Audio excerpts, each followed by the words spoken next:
baru Anda. Assalamualaikum warahmatullahi wabarakatuh. Selamat siang Bapak Ibu.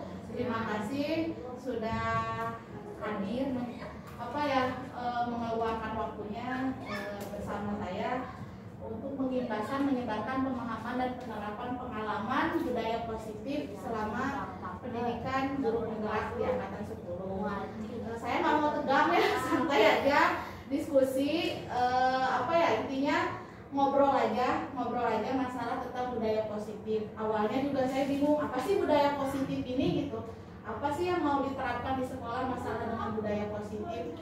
Ternyata ujungnya awalnya disiplin kan, nggak bisa SLB itu disiplin sebenarnya ya, susah. Anak-anaknya gimana, Bu, ada autis, tunagrahita, masuk aja terlambat kayak gitu kan, susah menerapkan disiplin di SLB.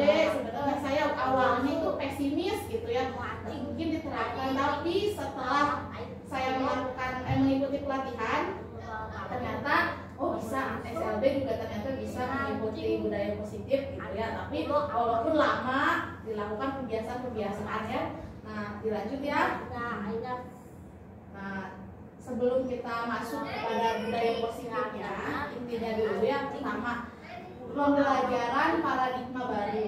Nah, pada pembelajaran paradigma baru, profil pelajar Pancasila berperan penting menjadi penuntun arah yang memandu segala kebijakan dan pembaruan dalam sistem pendidikan Indonesia, termasuk pembelajaran dan asesmen yang disesuaikan dengan karakteristik dan kebutuhan peserta didik, yakni Merdeka Belajar. Jadi sebenarnya di kurikulum Merdeka itu ujung puncaknya inginnya itu peserta didik itu memiliki profil pelajar Pancasila. Apa aja sih nilai-nilai profil pelajar Pancasila? Ada beriman kepada Tuhan Yang Maha Esa dan berakhlak mulia, berkebinekaan global, mandiri, bergotong royong, bernalar kritis dan kreatif. Itu ujung tombaknya kita. Apa sih kurikulum Merdeka ini? Tujuannya untuk melahirkan peserta didik yang memiliki profil pelajar Pancasila. Nah, didampingi dengan pembelajaran yang merdeka, yaitu pembelajaran yang berpihak pada murid. Nah, asesmennya, pembelajarannya disesuaikan dengan kebutuhan peserta didik, gitu ya. Ngerti ya? Dimulai dari situ ya. Sekarang lanjut ya. Nah, budaya positif itu pembelajarannya diawali dengan teori kontrol. Nah, pertama, ilusi bahwa guru yang mengontrol murid sebenarnya hanya bisa mengontrol diri sendiri. Jadi gini, sebenarnya kira kita tuh guru tuh bisa mengontrol murid. Kenyataannya cuma diri kita yang bisa mengontrol, dan diri siswa sendiri yang bisa mengontrol diri sendiri gitu. Sebenarnya kita tidak bisa mengontrol orang lain. Kamu harus gini, kamu harus gitu, nggak bisa sebenarnya. Itu datang dari diri sendiri gitu. Nah, terus ilusi lagi bahwa membujuk murid pada akhirnya murid menjadi tergantung. Nah, kadang-kadang kita gitu ya, nanti kita dapat hadiah, berarti kita itu. Nah, artinya akhirnya nanti murid itu jadi tergantung sama kita. Masih ya Bulan juga sama Putra, sama murid-murid Bulan juga masih membujuk-bujuk pakai hadiah. Nah, itu artinya nanti Putra jadi tergantung sama Bulan, kayak gitu dah intinya. Ilusinya bahwa mengkritik dan membuat murid merasa bersalah akan menguatkan karakter, padahal murid menjadi sangat buruk. Jadi ada yang dikritik misalnya, kamu gini. Padahal akhirnya nantinya murid itu akan merasa sangat buruk gitu, kalau kita kritik. Nah, di reguler ceritanya seperti ini. Nah, terus bahwa guru perlu memaksa murid, padahal ini tidak akan efektif dalam jangka lama. Kalau dipaksa, nanti anaknya nggak mau, ceritanya gitu. Nah, sebenarnya Bu Ulan juga masih ngambang, kok nggak bisa nih diterapkan di SLB. Sebenarnya kita tetap harus namanya ada hukuman, paksaan, kayak gitu ya. Kalau nggak ada hukuman, nggak ada paksaan, susah Bu anak-anaknya gitu kan. Memang dari reguler seperti ini, tapi kenyataannya di lapangan di SLB kan tidak. Nah, kemarin Bapak fasilitator juga ngasih tahu ya, kalau sebenarnya ini itu hanya semisalnya dilihat lagi sikonnya, misalnya siswanya kayak gimana, masa dilembutin terus nggak ada perubahan gitu. Kan merdeka Pak, ya udah cuekin aja, nggak bisa gitu di SLB, harus disesuaikan dengan kebutuhan peserta didik gitu. Nah, sekarang kalau kita pengen merubah anak itu, perlu dengan paksaan misalnya, ya boleh-boleh aja kalau melihat situasi dan kondisi peserta didik. Jadi semua berdasarkan hasil asesmen ya. Nah terus, sekarang ini dah stimulus respon. Bila kita ingin membuat kemajuan perlahan, sedikit-sedikit ubahlah sikap atau perilaku Anda. Jadi kalau kita mau berubah, ya sedikit-sedikit berubah dulu kitanya gitu. Namun bila kita ingin memperbaiki cara-cara utama kita, maka kita perlu mengubah kerangka acuan kita gitu. Nah next ya. Nah inilah nanti disiplin positif. Nah, sebelumnya disiplin positif itu intinya nggak ke guru aja ya. Jadi budaya positif itu lingkungan semua, nggak harus kita ke murid. Nah kita juga bertanggung jawab ke sekolah gitu. Pokoknya semua warga sekolah menerapkan budaya positif. Sebelumnya mari kita tanyakan ke diri kita sendiri, bagaimana kita berperilaku, mengapa kita melakukan segala sesuatu. Apakah kita melakukan sesuatu karena adanya dorongan dari lingkungan atau ada dorongan yang lain? Terkadang kita melakukan sesuatu karena kita menghindari rasa sakit atau ketidaknyamanan. Terkadang kita juga melakukan sesuatu untuk mendapatkan apa yang kita mau. Pernahkah Anda melakukan sesuatu untuk mendapat senyuman atau pujian dari orang lain? Untuk mendapat hadiah atau mendapatkan uang? Apalagi kira-kira alasan orang melakukan sesuatu. Nah sebenarnya kadang-kadang kita masuk terlambat gitu. Lagian nggak ada kepala sekolah gitu, nggak ada hukuman, nggak akan ada yang ini. Nah sebenarnya ini dah kerangka disiplin positif harus mulai dari diri sendiri. Gimana caranya? Walaupun ada dan tiadanya kepala sekolah, tetap kita punya motivasi intrinsik itu dari dalam diri kita untuk menghargai diri sendiri dan punya tanggung jawab akan dirinya kita sendiri gitu. Gak ada kepala sekolah, siangan dah gitu ya. Semua kan masih belajar ya, saya juga sama gitu, masih belajar sama-sama membangun motivasi dalam diri bahwa tanggung jawab kita tidak hanya pada kepala sekolah dan murid, tapi tanggung jawab kita kan sama diri sendiri dan Tuhan kita ya. Itulah maksudnya disiplin positif itu gitu. Jadi tujuan dari disiplin positif itu adalah menanamkan motivasi intrinsik pada murid-murid kita, yaitu untuk menjadi orang yang mereka inginkan dan menghargai diri sendiri dengan nilai-nilai yang mereka percaya. Hal ini berdampak jangka panjang, motivasi yang tidak akan terpengaruh pada adanya hukuman atau hadiah. Mereka akan tetap berperilaku baik dan melandaskan nilai-nilai kebajikan karena mereka ingin menjadi orang-orang yang menjunjung tinggi nilai-nilai yang mereka hargai atau mencapai suatu tujuan. Nah, jadi intinya itu motivasi itu jadi untuk mencapai nilai-nilai kebajikan. Nilai kebajikan itu apa? Tanggung jawab pada diri sendiri gitu ya. Itu termasuk namanya nilai-nilai kebajikan. Nah, lanjut. Nah, nilai-nilai kebajikan itu adalah sifat-sifat positif yang merupakan tujuan mulia yang ingin dicapai setiap individu. Nah, nilai-nilai kebajikan itu ada di dalam profil pelajar Pancasila yang terangkum. Sebenarnya banyak nilai-nilai kebajikan itu, tapi karena fokusnya kita di sekolah, ke dalam profil pelajar Pancasila aja intinya gitu. Yang apa aja sih tadi profil Pancasila itu? Berakhlak, bergotong royong, mandiri, kreatif, itu udah termasuk kepada nilai-nilai kebajikan. Nah, sekarang keyakinan kelas. Nah, Bapak Ibu, apakah sudah ada yang menerapkan keyakinan kelas di kelasnya gitu? Ada nggak gitu? Misalnya kalau bisa, nggak bisa Bu, anak-anak saya SLB, anak-anak saya autis. Pendengar juga enggak, ini juga enggak gitu. Nah, gimana sih caranya bikin keyakinan kelas dalam SLB gitu, lingkup SLB? Nah, sekarang kita tanya dulu, mengapa kita memiliki peraturan tentang penggunaan helm pada saat mengendarai kendaraan roda 2 motor? Kemungkinan jawaban Anda adalah untuk keselamatan, benar kan? Kenapa sih kita sadar akan helm aja gitu? Berarti kan intinya untuk keselamatan. Nah, lanjut, mengapa kita memiliki peraturan tentang penggunaan masker dan mencuci tangan setiap saat? Karena untuk kesehatan dan keselamatan. Tanpa disuruh, tanpa dikasih tahu, kita udah ngerti ya kalau berkendara kita pakai motor.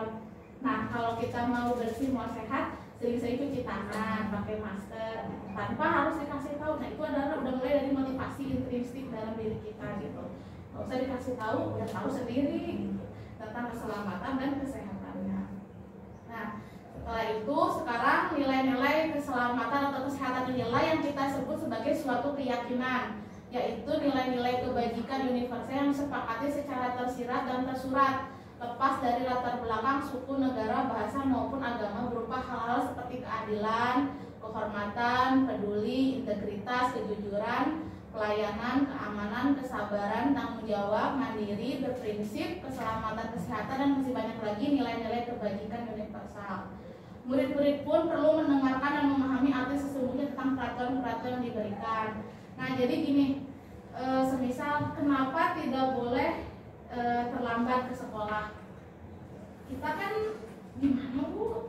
SLB gitu kan, gimana Bu? Autis, ngerti juga enggak? Nah, gimana?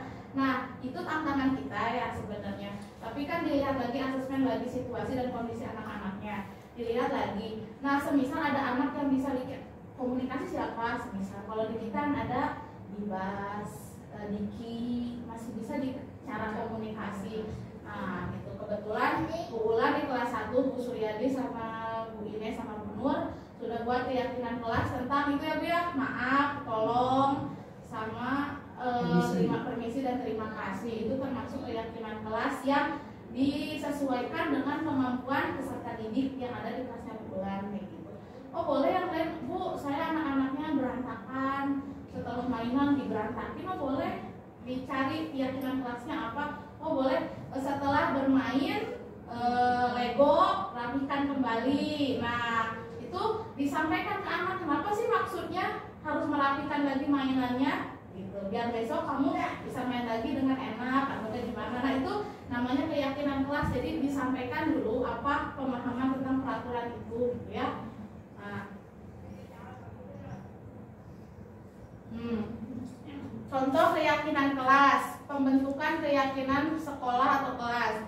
Jadi keyakinan kelas itu bersifat lebih abstrak daripada peraturan yang lebih rinci dan konkret. Nah, semisal setiap anggota kelas perlu belajar di kelas 1. Setiap anggota kelas perlu senang, misalnya belajar, senang, melakukan tugasnya, perlu saling menghargai, dan perlu merasa aman, semisal gitu. Jadi lebih ringkas, nggak usah panjang-panjang. Jika tidak ini nggak usah. Jadi itu udah maksudnya ya. Nah sekarang saya mau minta tolong, nanti dibagi kelompok ya, 3 kelompok karena ada 10 orang. Ini kelompok 1, kelompok 2, ini kelompok 3 ya. Nah contoh membuat keyakinan kelas. Bapak Ibu di kelasnya masing-masing dibuat sekarang. Nanti presentasi, dikasih waktu 10 menit. Oke ya, bebas ya, boleh.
Sudah?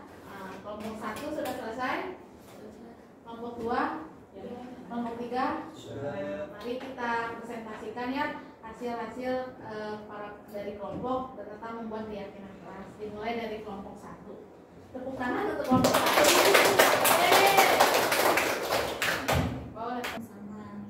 Nah, di keyakinan ini sudah disepakati oleh siswa. Yang pertama, mencuci tangan sebelum makan. Kedua, berdoa sebelum makan. Ketiga, setiap habis makan membuang sampah di tempat sampah. Keempat itu siswa tidak boleh keluar kelas sebelum jam istirahat. Kelima, setelah jam istirahat siswa sudah masuk ke dalam kelas tepat waktu. Oke, tepuk tangan. Boleh ada teman-teman yang mau bertanya atau menambahkan dari untuk kelompok 1? Udah cukup ya. Berarti dulu itu mencuci tangan itu termasuk kebersihannya. Berdoa sebelum makan itu termasuk keimanannya. Nah, sama setiap habis makan membuang sampah ke tempat sampah itu sama dengan kebersihan juga ya. Mencuci tangan itu kesehatan sama kebersihan. Kalau nomor 4 kedisiplinan ya, tepat waktu dan menerima juga ya, termasuk disiplin. Tepuk tangan untuk kelompok 1. Untuk kelompok 2 ya, Bu Asih tuh ya. Nah, tepuk tangan dulu untuk Bu Asih. Ya, assalamualaikum warahmatullahi wabarakatuh. Selamat siang. Saya dari kelompok 2 ya. Ini sebenarnya yang jadi guru kelas 4-nya ini Bu Cynthia. Saya mewakili aja ya. Jadi keyakinan kelas yang ada di kelas 4 itu pertama, sebelum makan kita anak-anak ke kita. Jadi anak-anak itu mencuci tangan dulu ya, kemudian baru makan. Kemudian yang pertama berdoa dulu ya. Oh iya. Ya, berdoa dulu sebelum masuk kelas ya. Ya, berdoa dulu sebelum masuk kelas ya, bersama-sama di depan kantor ya. Nah, kemudian masuk kelas, mulai pelajaran. Kemudian sebelum istirahat pertama kita akan makan bersama ya anak-anak ya. Nah, kita mendampingi anak-anak makan bersama. Sebelum makan bersama kita mencuci tangan terlebih dahulu bersama anak-anak ya. Kita mengajari, membimbing dan mendampingi mereka ya mencuci tangan. Kemudian yang ketika anak-anak mau misalnya ke toilet ya, biasanya kan anak-anak mau ke toilet kan karena anak-anak sudah cukup besar, kelas 4 kan bisa sendiri. Tapi sebelum itu kita biasakan mereka untuk mulai meminta izin, kita meminta izin untuk keluar ke toilet Bu, kamar mandi Bu, kan. Kemudian selesai pembelajaran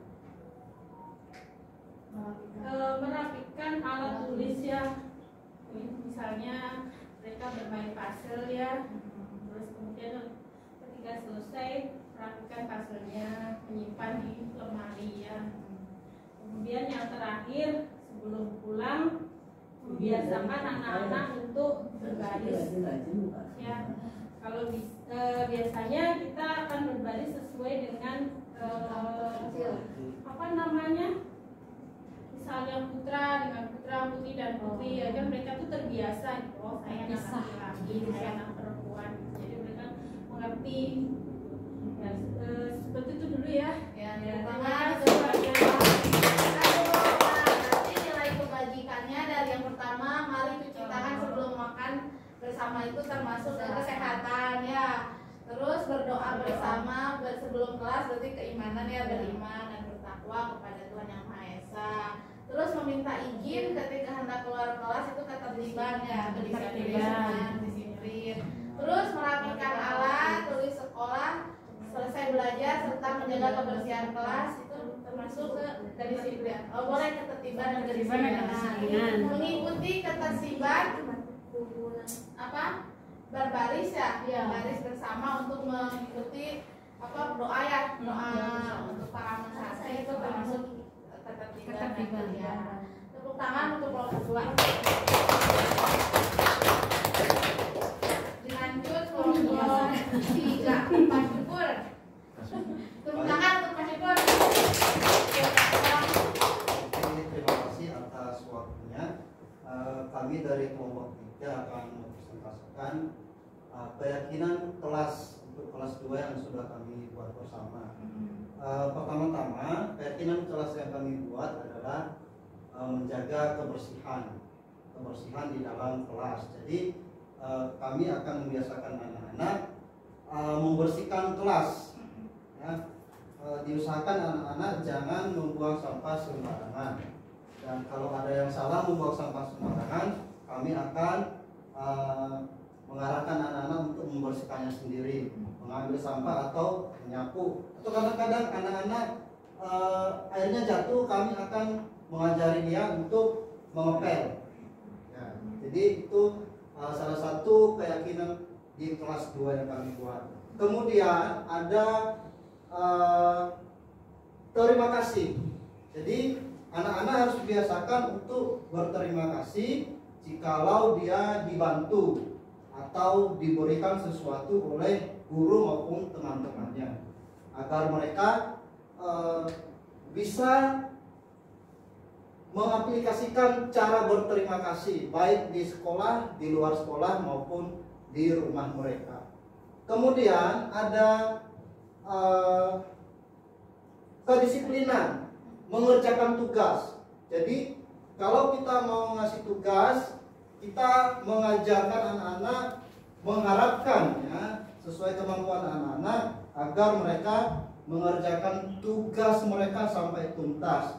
Jadi kita juga memberikan tugas itu sesuai dengan kemampuan anak-anak. Walaupun satu kata dia menebalkan, satu kata saja, kami sudah bersyukur kalau di SLB itu menebalkan satu kata misalnya A. Jadi kita minta mengharapkan dia sampai tuntas. Itu sudah sangat bersyukur ya. Yang paling aktif sekali itu kalau satu huruf aja udah bersyukur itu. Jadi kedisiplinan. Kemudian ini saling membantu. Mari membantu teman yang membutuhkan. Misalnya ada temannya yang tidak punya pulpen. Kalau di sini ya jatuh ya. Jadi misalnya temannya ada yang nggak punya pensil. Kamu punya pensil berapa? Kasih temannya satu ya. Bantu temannya biar bisa menulis bersama-sama. Di sini ada temannya yang jatuh. Jangan disuka, tolong diangkat gitu. Nah, kemudian yang selanjutnya adalah minta maaf ya. Minta maaf berhubungan dengan profil Pancasila, akhlak, iman, takwa kepada Tuhan Yang Maha Esa. Meminta maaf ketika melakukan kesalahan. Kesalahan sekecil apapun, apalagi kesalahan besar, harus meminta maaf agar temannya bisa luluh hatinya, tidak dendam ya. Semua ada timbal baliknya ketika kita meminta maaf. Ya mungkin cukup sekian dari kelompok kami. Terima kasih. Sudah lengkap ya Pak Syukur, semua dinilai kebajikan sudah disebutkan, tujuannya sampai ke program pelajaran Pancasila sudah lengkap. Yakin Pak Syukur sudah bisa membuat keyakinan kelasnya di kelasnya. Oke Pak Syukur ya, terima kasih. Oh Ibu sudah mulai paham tentang keyakinan kelas, sudah ada presentasi dari 3 kelompok, mudah-mudahan bisa diterapkan di kelasnya masing-masing. Terima kasih. Sekarang kita lanjut ya. Nah, sebenarnya semua tindakan yang kita lakukan itu terdasarnya itu dari kebutuhan dasar manusia. Nah, apa aja sih kebutuhan dasar manusia itu? Yaitu bertahan hidup, kasih sayang dan rasa diterima, kebebasan, kesenangan dan penguasaan. Jadi sebenarnya apapun yang kita lakukan itu berdasarkan dari kebutuhan dasar kita untuk apa? Jadi intinya semua tindakan kita itu pasti ada alasannya gitu, intinya seperti itu, dari kebutuhan dasar manusia. Nah, jadi kita kalaupun misalnya nanti ada seorang anak, murid yang melakukan sesuatu, mungkin ada kebutuhan dasar dia yang tidak tercukupi, makanya dia melakukan tindakan seperti itu. Seperti pernyataan di sini, ketika seorang murid melakukan sesuatu perbuatan yang bertentangan dengan nilai-nilai kebajikan atau melanggar peraturan, hal itu sebenarnya dikarenakan mereka gagal memenuhi kebutuhan dasar mereka. Mungkin ada anak yang tantrum, kenapa dia? Berarti mungkin saja ada kebutuhan dasar dia ya tidak tidak dipenuhi sama dia, makanya dia bisa jadi tantrum misalnya kayak gitu. Kalau nggak ada anaknya nangis, ditanya kenapa nangis, kayak Eka ambil makanan, berarti intinya kebutuhan dasar apa Eka? Bertahan hidup, makan dia, mungkin kurang makan mungkin atau gimana. Nah teriak-teriak kenapa, dicari dulu apa ya dia tuh pengennya apa. Nah kita kan asesmen, makanya kita observasi, dilihat kalau dikasih ini apa ya Eka, oh senangnya apa dia. Nah itu dah maksudnya, makanya kita saling studi kasus, belajar. Kalau di SLB kan gitu ya, tantangan kita nih anak kenapa ya dikasih ini salah, dikasih ini salah, mungkin ada kebutuhan dasarnya dia yang belum terpenuhi. Makanya apa sih gitu, di rumahnya kenapa, makanya dia tantrumnya di sekolah. Ibu kalau di rumah nggak apa-apa, kenapa di sekolah gini ya, berarti di sekolah ada yang tidak terpenuhi. Nah dasarnya seperti itu ya. Lanjut. Nah restitusi, nah sebenarnya ujungnya dari budaya positif itu kita bisa melakukan restitusi atau program disiplin positif dalam menjalankan peraturan bila mana ada suatu pelanggaran, tentunya sesuatu harus terjadi. Tindakan terhadap suatu pelanggaran pada umumnya berbentuk hukuman atau konsekuensi. Dalam kegiatan ini akan diperkenalkan program disiplin positif yang dinamakan restitusi. Nah sebenarnya kita kalau di SLB hukuman sering ya kita lakukan, saya juga masih. Konsekuensi kadang-kadang juga kita juga sering. Kalau bisa ini arahan dari pelatihan pendidikan guru pendidikan khusus itu, maksudnya kalau bisa kita mengarahnya ke restitusi arahnya kita itu. Nah kalau hukuman itu apa sih, beda kan hukuman dan konsekuensi? Beda. Kalau hukuman itu tidak rencana atau tiba-tiba kamu, kalau misalnya cewek ya ini lah, itu namanya hukuman secara tiba-tiba gitu. Nah terus kalau konsekuensi itu disepakati. Nah misalnya kemarin tadi kita buat keyakinan kelas. Nah kalau kamu tidak nurut, semisal tidak akan ada pembelajaran ke ruangan multimedia kalau di kelas 1 kayak gitu. Ada konsekuensinya apa gitu. Nah terus kalau hukuman itu murid tidak tahu apa yang akan terjadi. Jadi nggak tahu nanti aku diapain sama guru saya, sama gurunya gitu. Semisal nggak pakai sepatu warna hitam, kalau kita zaman SMA kita nggak tahu tuh diapain nanti sama, beda-beda tuh. Kalau bapak ini nanti saya disuruh lari, kalau sama ibu ini saya disuruh buka sepatu gitu kan, beda-beda karena kita nggak tahu. Nah kalau di konsekuensi itu sudah ada, kita saling sepakat nanti kalau kamu ke sekolah tidak pakai sepatu hitam hukumannya ini sudah ada gitu. Nah kalau di konsekuensi seperti itu. Nah kalau hukuman itu berupa hukuman fisikis, lari, terus apa, push up, nah itu namanya hukuman. Kalau konsekuensi itu sifat cuma monitor aja, semisal mencoret-coret dinding kamar mandi, disuruh untuk menghapusnya, misalnya cek kembali, itu konsekuensi gitu namanya. Nah kalau restitusi, proses menciptakan kondisi bagi murid untuk memperbaiki diri. Jadi lebih kayak manajer sikap kita itu.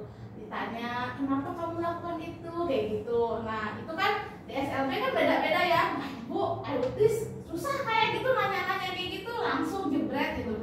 Tapi dilihat lagi sikonnya. Ini kan ada anak-anak yang masih bisa diajak komunikasi, boleh diterapkan restitusi gitu ya. Nah terus proses kolaboratif yang mengajarkan murid untuk mencari solusi sendiri. Jadi nanti ditanya, nah kalau kamu nakal nanti konsekuensinya apa, jadi ditanya seperti itu ya. Nah sekarang kuis ya.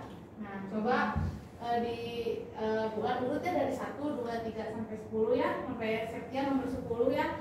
Nomor 1, mencatat dulu ya, mencatat 100 kali di dalam buku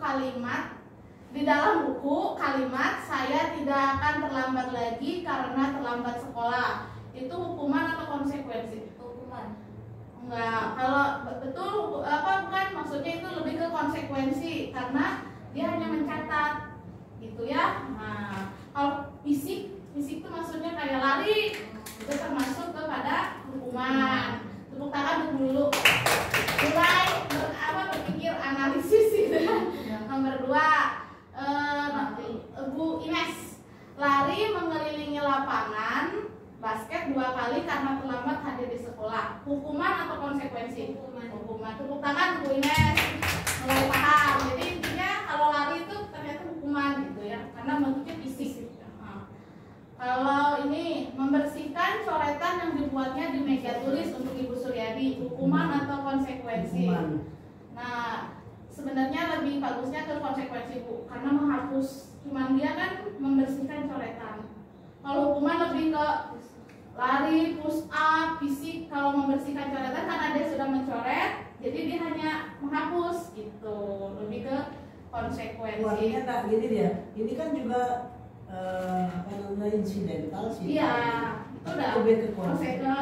lebih ke konsekuensi. Jadi bedanya itu sebenarnya mirip-mirip ya antara hukuman dan konsekuensi. Cuman kalau membersihkan coretan itu termasuknya lebih ke konsekuensi karena dia sudah menulis coret-coretan yang menghapus gitu. Kalau berlari itu kan belum tentu fisik kita kuat untuk berlari gitu semisal, itu lebih ke hukuman karena tidak siap. Nah, gitu. Terus nomor 4 Ibu Cynthia, murid diminta untuk push up 15 kali karena tidak menggunakan masker ke sekolah. Itu hukuman atau konsekuensi? Hukuman. Ya, betul karena ada push up 15 kali ya pada fisik. Tepuk tangan untuk itu. Lanjut Ibu Asi nomor 5. Menggantikan kertas tugas teman yang telah dicoret-coret. Hukuman atau konsekuensi? Ya, betul. Tepuk tangan untuk Ibu Asi. Konsekuensi. Nomor 6 Bu Nurun, berjemur di lapangan basket pukul 12 siang karena menggombrol dengan teman. Hukuman karena berjemur ya. Nah, betul. Pertama untuk Bu Nurun. 7 Bu Nur, murid diminta bertelanjang kaki sepanjang hari karena tidak menggunakan sepatu warna hitam sesuai peraturan sekolah. Hukuman atau konsekuensi? Hukuman. Ya, tepuk tangan untuk Bu Nur. Hukuman. Kak Syukur berdiri di depan kelas sambil mengangkat kaki satu karena tidak bisa menjawab pertanyaan. Hukuman atau konsekuensi? Hukuman. Ya. 9 Kak Nasar, membersihkan tumpahan air di meja tulis karena tersenggol pada saat belajar. Hukuman atau konsekuensi? Konsekuensi. Ya, betul, konsekuensi. Tepuk tangan. Terakhir ya, Pak lupa lagi. Kehilangan 10 menit jam istirahat untuk mengerjakan tugas karena terlambat datang dan tertinggal pelajaran selama 10 menit. Hukuman atau konsekuensi? Konsekuensi. Konsekuensi. Tepuk tangan.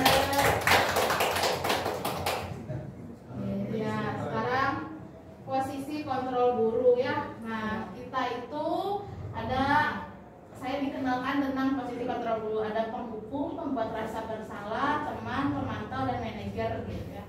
Nah, kalau penghukum itu kamu selalu saja terlambat gitu kayak gitu. Kalau pembuat rasa bersalah itu ibu sangat kecewa sekali sama kamu, itu contohnya. Kalau teman, ayolah bantu demi bapak ya. Kalau pemantau, apa yang telah kamu lakukan gitu. Kalau manajer, apa rencana kamu untuk memperbaiki hal ini. Jadi kalau penghukum itu menyalahkan atau langsung dihukum. Kalau rasa bersalah, jadinya dia tuh harus merasakan rasa bersalahnya itu gitu ya. Nah, kalau teman terlalu jadi teman sama murid juga nggak baik ya. Nanti dia ngelawan lah sama aja. Ayo bantulah demi bapak ya gitu. Terus kalau pemantau, apa yang telah kamu lakukan? Jadi cuman awasin aja, kamu ngapain gini-gini aja tanpa ada timbal balik dari sang anak. Kalau manajer ditanya apa rencana kamu untuk memperbaiki hal ini, jadi ke sana ya. Nah, sekarang coba Bapak Ibu perhatikan, ada lagi posisi kontrol guru. Kalau kamu tidak melakukannya, saya akan, itu lebih ke posisi kontrol penghukum. Ya, betul. Sekarang kalau nomor B&B, apa peraturannya, apa konsekuensinya, itu lebih kemana arahnya? Ada apa coba? Ada pembuat rasa bersalah, teman, pemantau, manajer.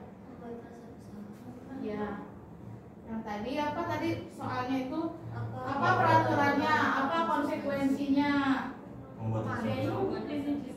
Hah? Lebih kemana? Rasa bersalah. Lebih ke ya manajer ya.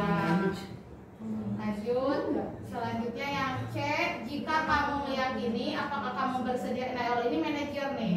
Nah, jika kamu meyakininya, apakah kamu bersedia memperbaikinya, itu manajer. Yang D, lakukan demi bapak ibu ya, sudah nanti bapak ibu bantu bereskan, itu lebih ke teman. Kalau yang E, kamu sudah mengecewakan ibu bapak, rasa bersalah. Berarti kalau yang B lebih ke pemantau, pemantau ya. Sama saya juga belajar bapak ibu, mirip-mirip ya. Nah sudah ya. Nah sekarang Pak Syukur mau ya, udah rapat lanjut ya? Masih lama. Ntar lagi. Semua masih di sini. Oh, ya. Nah selanjutnya segitiga restitusi ya. Nah bapak ibu, ini adalah segitiga restitusi. Nah segitiga restitusi itu dimulai dari menstabilkan dulu identitas. Jadi ini adalah sebuah dialog, tapi diawali dengan menstabilkan dulu identitasnya dengan begini. Setiap orang pernah melakukan kesalahan, kamu bukan satu-satunya yang pernah melakukan ini. Gitu. Terus lanjut ke validasi tindakan yang salah. Misalnya artinya gini, nah iya kamu salah nak, misalnya gitu. Jadi kamu selalu tentu punya alasan mengapa melakukan itu. Semisal Diki BAB di celana, semisal ya apa-apa Juan kan Juan gak bisa ngomong ya. Kalau Diki masih bisa diajak ngomong, nggak bisa berdialog gitu kan. Kalau Diki misalnya gini, Diki kenapa kamu BAB di celana, semisal gitu, sakit perut ya gitu kan. Nanti ada lagi di sini paling iya tidak apa-apa, kalau bisa izin, kan sudah tahu keyakinan kelas. Lanjutlah ke sini, keyakinan kelasnya sudah tahu keyakinan di kelasnya. Kalau kau buat salah bilang maaf, kalau butuh bantuan bilang tolong. Nah kalau Diki sakit perut, artinya Diki harus minta tolong. Nah seperti itu. Nah simpulan tampilkan juga ya contohnya. Contoh Diki kegiatan bulan. Misalnya ini ya, ini skenarionya jatuh. Sebentar aja. Halo, Reza suaranya. Halo, Reza. Halo. Ah ini bentar ya. Mana sih? Dimulai dari. Oh, Reza suaranya. Halo. Alhamdulillah.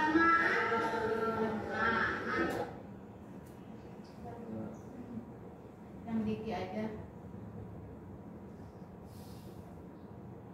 Nah ini. Diki nih.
Berpikir analitik gitu ya, jadi ditanam berpikir kritis gitu. Maksudnya apa sih harus minta tolong? Kenapa sih harus minta maaf? Kenapa sih harus permisi? Nah itu kan kita kan buat di kelas 1. Nah dibuat seperti itu. Nah sekarang Bapak Ibu sebentar aja saya minta kelompok lagi ya, sama aja kelompoknya kayak tadi ya Bapak Ibu. Nah untuk kasus 1 kelompok 1 dikasih waktu 5 menit aja. Untuk kasus 2 ini ya kelompok 2 siswa B terlambat masuk sekolah. Untuk kasus 3 siswa C main HP saat pembelajaran. Misalnya keyakinan kelasnya sudah ada, misalnya tentang tidak boleh main HP di dalam ruangan misalnya ya. Dimulai dari kasih waktu 5 menit untuk berdiskusi Bapak Ibu, silahkan siap-siap. Siapa yang jadi anak, siapa yang jadi bu guru gitu.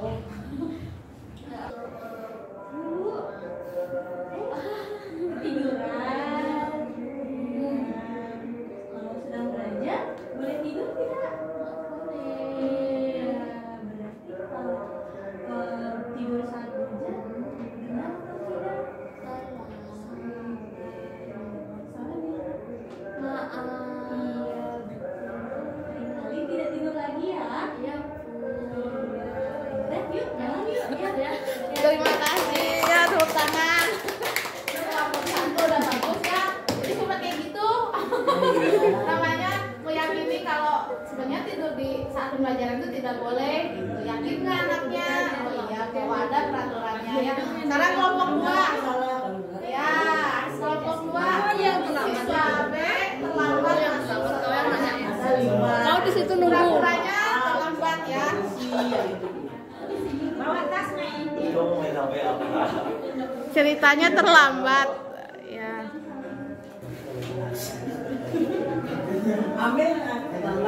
Udah yuk 1 2 3. Aku mau Iya. Iya. Kenapa terlambat ya Iya Tanya? Bu, tadi saya bangunnya kesiangan. Oh gitu. Bangunnya jam berapa bangun tadi? Tadi bangunnya jam 7. Jam 7. Iya. Diantar bapak ke sekolah? Iya, dia bapak. Besok bangunnya lebih pagi lagi ya. Biar nggak terlambat ya. Bilang apa ke sekolah kalau terlambat tuh? Maaf Bu. Iya. Iya. Boleh nggak tidur lagi ya? Bangunnya lebih pagi lagi. Iya. Udah. Oke, terima kasih kelompok 2. Ya kelompok 3 siapa? Ceritanya ada siswa C main HP saat pembelajaran. pakai hukuman aku Boleh terasa ya kalau bisa. Maksudnya ini ceritanya anaknya apa? Ceritanya anaknya misalnya tentang ringan. Ringan. Boleh. Terus yang tadi ringan tuh ya. Semua gitu. Ya. Ceritanya ini anak peserta didiknya tenaga kerja Oke, ya. di jenjang SMA kelas 7. 7 kelas 7. Oke. Yang sudah terpilih kita Ya. Masih fresh lu. Nazar, Nazar, lagi ngapain Nazar? Sedang apa? main game Pak. Main game. Nazar udah lihat bapak lagi ngejelasin di depan. Enggak kan main game. Udah, oh main game ya. Coba bapak tanya dulu. Gimana Pak? Coba 1 ditambah 1 berapa Nazar? 3. Wah 3 tuh kan. Benar kan anak-anak 3? Salah. Nazar nggak merhatiin bapak sih. Ya 1 ditambah 1 itu sama dengan 2. Makanya Nazar habis ini selesai dulu ya main HP-nya ya. Selesai iya. dulu. Boleh. Lihat lagi bapak menerangkan di depan, oke? Siap. Oke. Kira-kira main HP di kelas salah nggak? Siap salah. Salah. Kalau salah bilang apa? Maaf Pak. Maaf ya, bapak maafin. Lain kali udah main HP lagi ya. Kita udah sepakatin kan di kelas mau main HP. Iya Pak. Iya, oke. Kasih dulu sama bapak. Udah ya. Ya, tepuk tangan untuk kelompok 3. Sekolah berdasar. Jadi maksudnya itu namanya program restitusi ya. Walaupun semisal mungkin ada situasi kondisi yang mungkin diterapkan, tapi kan dilihat lagi ya situasi dan kondisinya, oke?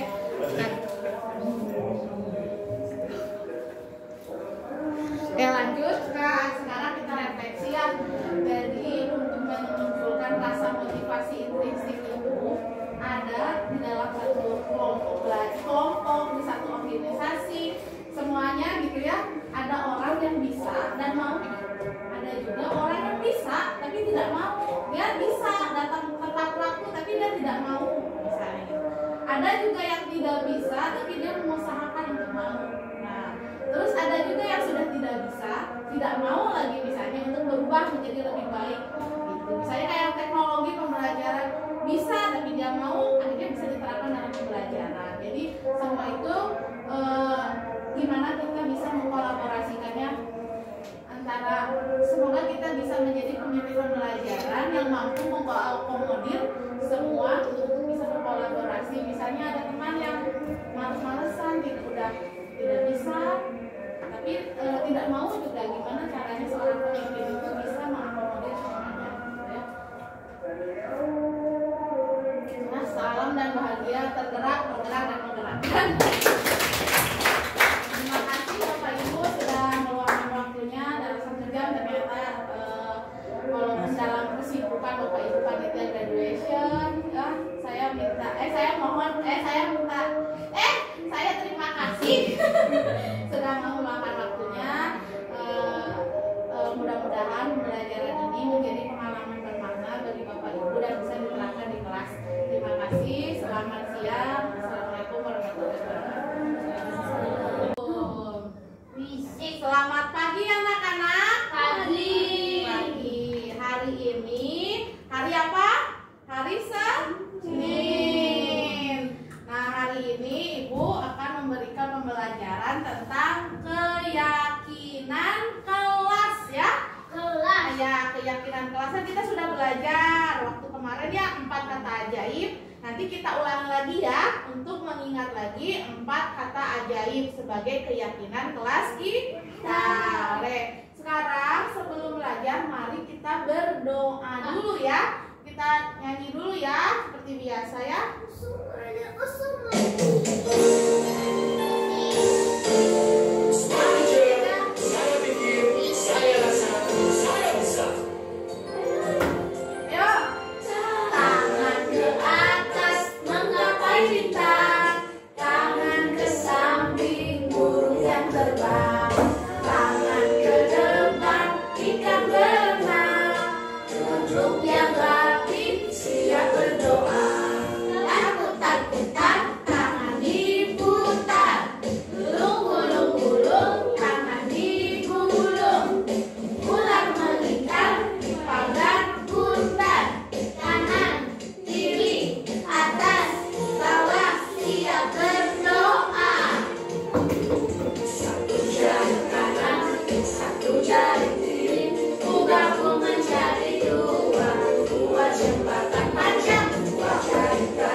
Kelas kita, yuk kita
3. Kalau kau buat salah bilang maaf. Kalau butuh bantuan bilang tolong. Kalau dapat hadiah ucap Terima kasih. kalau kau mau lewat ucapkan permisi. Ya, kalau butuh bantuan bilang tolong Bu. Bagas sakit perut, bilang ya. Kalau buat salah bilang maaf Bu. Gimana maafnya? Maaf Bu. Ya, kalau dapat hadiah ucap terima kasih. Terima kasih. Kalau lewat permisi. Tepuk tangan untuk Bagas. Ayo duduk lagi Bagas. Nanti dulu duduk. Oh iya. Ya. Sekarang Reza, tepuk tangan untuk Reza.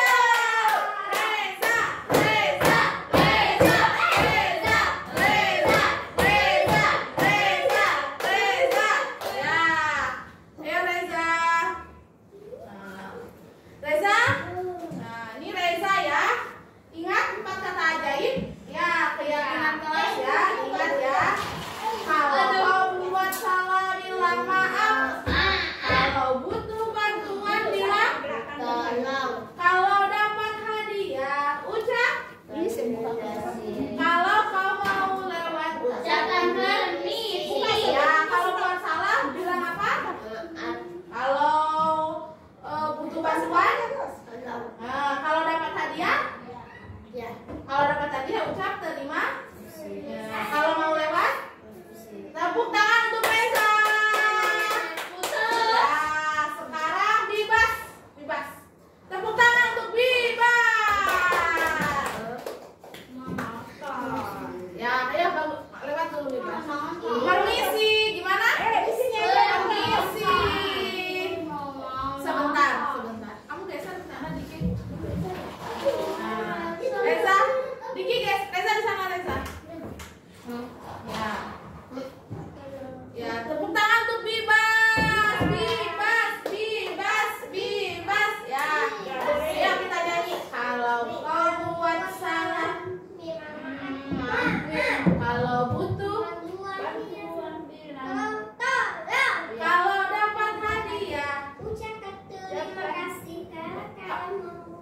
kalau kau mau lewat ucapkan permisi. Oke, tepuk tangan untuk Bibas. Ya, kalau butuh bantuan bilang kok.